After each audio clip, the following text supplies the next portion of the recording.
At home with a lifetime of stories and songs, people we've met and the places we've gone. Along the way found where and how we belong. At home with a lifetime of stories and songs. Welcome to more Songs and Stories from Home, podcasts that give voice to songs with stories and stories with songs written and being written over the course of a lifetime, often illuminating the journey we all make, together and alone, finding our way home. 1968, Part 3.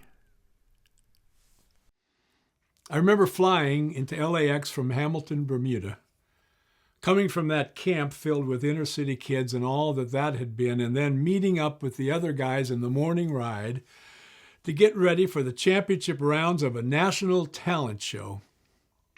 Each of those experiences monumental, the juxtaposition of them jarring and unexplainable. To be asked to provide music for a group of kids spending a week far from the city on a small island off Bermuda. For me to be one of 3 or 4 white faces on that island, and the only one of those that the kids didn't know. Uncharted territory for all of us. By the end of the week, to feel a connection to each other and what we had experienced together. And then the very next day, to be in LA with my college buddies, getting ready to compete against Karen and Richard Carpenter in one of their first appearances on national TV. The atmosphere was different from the first time the 4 of us appeared on the show. We came to LA then not knowing what to expect, not expecting much, and then flying home with a trophy and a check and an invitation to come back and face other winners. Who knew? We knew right away. Karen Carpenter was someone special. In rehearsal, in a baseball cap and blue jeans. For the show, in go-go boots, playing drums and singing, dancing in the street. At the after party, we got to hang out and share drinks with John Wayne, who had come to present trophies and checks to the winners. Buller had a moment with him, the Duke at 6'4", looking up at John at 6'6", and he puts his arm around Buller and he said, "You're one tall son of a..." Unforgettable. The morning ride ended our stay in LA with a night at the Coconut Grove in the Ambassador Hotel. The first nightclub experience for any of us, watching Frankie Valli and the Four Seasons, inspiring and more than a little intimidating.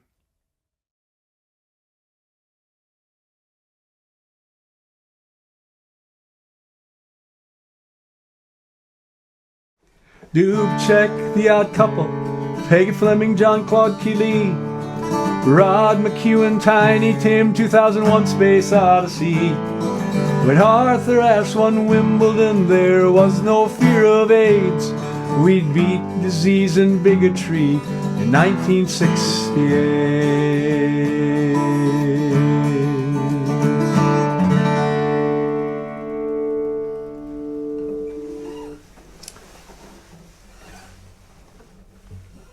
So back to LA, back into the semifinals on our way to, and I remember landing at LAX, and I was unfamiliar, but they got the different airlines and different terminals, and the guys, the other 3 guys were coming down from Seattle in a different terminal, so got to find my way to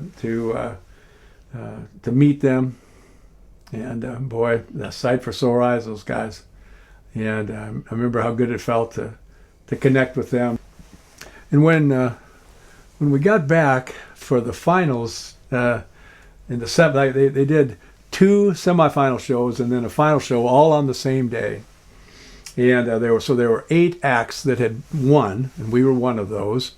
And then a couple of there was Linda McClure, and she sang show tunes beautifully, and she had been, or was at that time, had created the Bruin mascot, and that was her thing. She was from UCLA, and down at Cal State Long Beach, a group had come out, they'd auditioned, and they'd won their section or their first show, and there was a young girl on drums, and her brother Richard on the piano. So the Richard Carpenter Trio.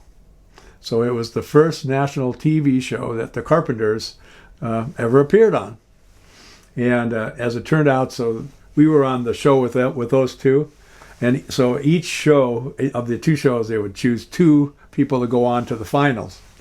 And we didn't go on to the finals, but it was something to sit that we still felt that we belonged, and this was a world that I never imagined we could belong to, and it was great fun. And then we stayed around. They kept everybody around at the studio for the finals.